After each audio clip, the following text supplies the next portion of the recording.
I got arrested for people in states like Idaho, states that are being run by extremists, but we need their courage and leadership to be able to tell leaders that we are demanding action now. Arrest the real criminals! Arrest the climate criminals! Arrest the real criminals!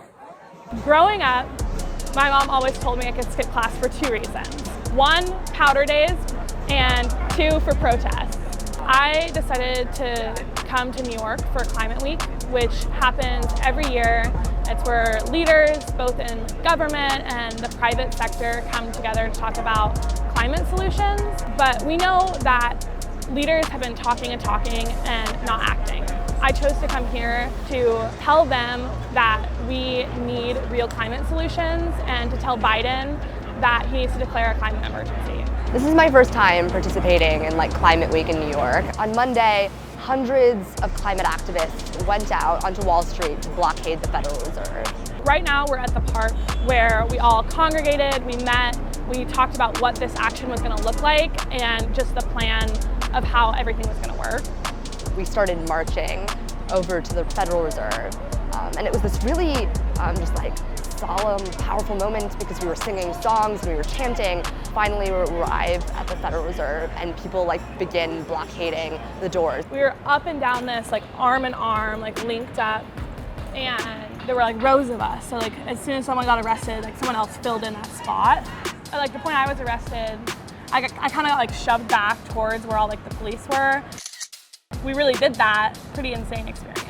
The Federal Reserve is this incredibly powerful institution that has the power to regulate the big banks, the ones that are putting so much money into investing into fossil fuels. If they come in and they decide to regulate the banks, that can really change this economic climate future of our country and of the world in general. Build it, we will burn it. If you build it, we will burn it. I'm from Michigan. Michigan, we're really proud of our Great Lakes, and so for me, I just grew up with this value of protecting this earth. And when I was 15, I joined the Sunrise Movement, which is this national movement of young people working to stop the climate crisis. We're up against a few type of villains here. We're up against fossil fuel billionaires. We're up against tech billionaires who like to pretend that they care about climate. And we're also dealing with a lot of politicians like Joe Manchin, who are really preventing progress from happening. I'm organizing for elections across the state of Idaho, but also with eyes to the presidential election in 2024.